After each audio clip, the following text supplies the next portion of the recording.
Hey there, and welcome to our next edition of Practical Preparation. Today we're doing sweet corn, but first I got a little joke for you. What does sweet corn say when you eat it? See you tomorrow. Anyways, we're gonna be canning sweet corn today, and just some easy tips when you're peeling your sweet corn. Cut off the tip of it here. You cut off the tip of it here, and then it's super easy to shuck. Okay, so you can see how fast we got through that ear of fine Wisconsin sweet corn, and then we're just gonna get the silks off of it. You're obviously never gonna get all the silks off of it, but that doesn't matter. Okay, so now we're gonna pull the blanched corn out of the water bath. We're not cooking it, we're blanching it. And we researched this a couple times, and yeah, this is what we came up with. So then, to stop the cooking process, we automatically put it in a bath of ice water. We're going to cool it down.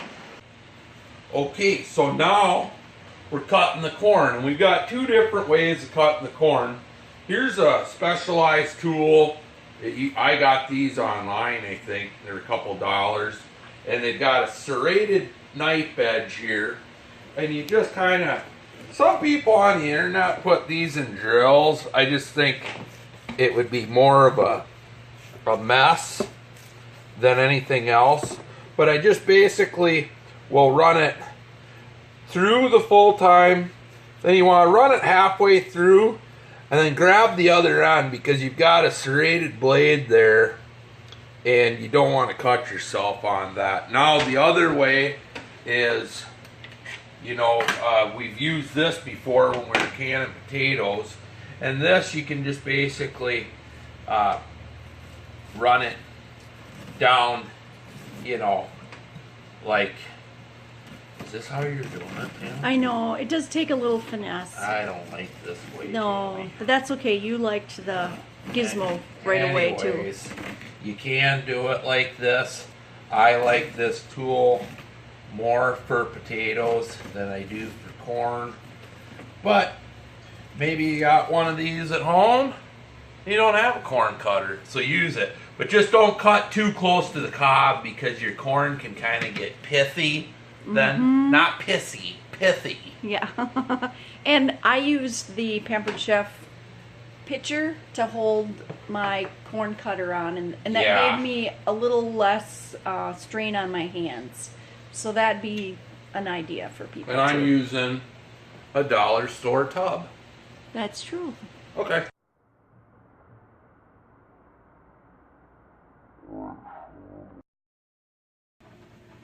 Shiver me timbers, we got our corn cut. So now we have taken the jars, we put them in the oven at 240 for 20 minutes, preheat our jars and everything. And now we're just gonna fill our jars with corn, and we're gonna use the water from boiling the corn, because we don't want to waste that. That's got nutrients left in it. Once we get the corn in the jars, we'll fill it with water, wipe off the top of the lids to make sure there's no food there. Put your lids on, and we'll put it in the canner. We'll be right back. Now, after we filled those jars with our boiling hot water, we want to make sure and burp these jars, especially with corn, because this corn, every little thing can hold an air bubble in there. So we've got to burp the jars. It's super important on corn. You want to watch me burp? Sure. Is it going? Yes. Okay, just, where's that thing at? Well, you're... Yeah. Mm-hmm. The That's what I want. Okay. Okay. So this tool comes with your canning stuff. You can burp with anything. Just don't use a metal spoon that can chip your glass jar. So we're just gonna, and what you'll find out is as you burp your vegetables, no matter what they're gonna be, you're gonna see that your water and your vegetables are gonna drop because they're gonna take the space of that air. Okay, Tim. Let's not forget we need a teaspoon of salt in every quart jar, and we want to make sure that this is either canning salt or kosher salt, because we don't want the iodized salt. You can, apparently you can with it, but it discolors the jars. So half a teaspoon for a pint, 1 whole teaspoon for a quart. How many did we end up with? 9. And we did how many dozen? 6. Okay. So a little over 6 years to a quart. On this batch, that's the first cutting of corn this year, the smaller ears. Okay. So now we made sure that we wiped off all the top of those lids. We checked for any cracks or chips in the top of those lids. If you got any cracks or chips, they're done. Throw them away, the junk. And then now we're going to put the lids on. Now the lids are sitting back here in a bread pan, and I've got this handy tool here. It's called lid lifter. Can you see right there? It's got a magnet right on the end of it. Yep. And so then we're going to put a lid on, and then we're going to put on our band, and this is the way you tighten it. You finger tighten it and just like 1/4 turn. You're not going to crank the sucker down because they need to breathe in the cooking process. A lot of times when you're canning, you're going to smell the food you're cooking. Don't worry about that. It's the cans are breathing. They're going to, expel some water, and they're going to, soak it in. That's how they seal. So here's a little extra added bonus. We got some hot water there, and I either like to wait for the hot water to cool and put it on my garden, or flush the toilet with it, or I just don't like to pour it down the drain and waste it. I mean, water's a resource. So if I've got this boiling hot water, my mom just told me about this the other day. Follow along here.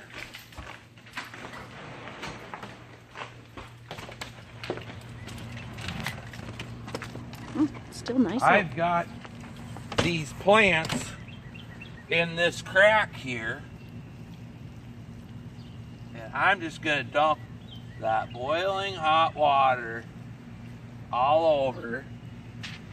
And apparently Mom says that'll kill the plants, and I don't have to buy any weed killer or anything else. Okay, now we're just going to load our canner. Would suggest to everybody that you get one of these canning kits. It's got your timer in it, it's got tongs, but it's got these jar lifters, your lid lifter. So I'd recommend to everybody that you get one of those. Okay, be real careful. Now, here's our All-American 941, what we affectionately refer to as a dust dart. But you see all that steam? I'm going to lift that away from us. This is my shield. Now we've got about 3 inches in the bottom of the 941. Your canners at home are probably going to have a capacity of about 7 quarts you can can 7 quarts. This will can up to 19 quarts, or what, like 30 some pints, 40 yeah, some it's got to pints? be. It's a lot. But so you put more water in this. So check on your pressure cooker to make sure and see what the level of water is that you need to put in. But now we're just going to load our canner up, and then we're going to bring it up to a, what do they call that when the steam's shooting out? Oh, I can't think of it right now. We're basically going to purge the system, and we'll show you that later.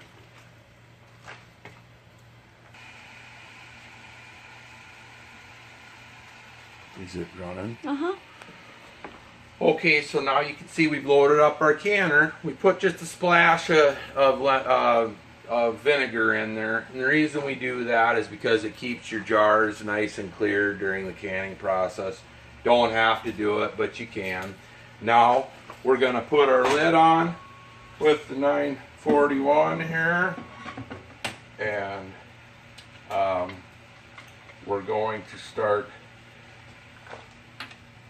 tightening these down, kind of in the same star pattern that if you're to do a tire on a car, you kind of want to alternate it and go to, and then what we're going to do is we're going to wait for steam to shoot out of there. And we remembered what that's called. That's called venting.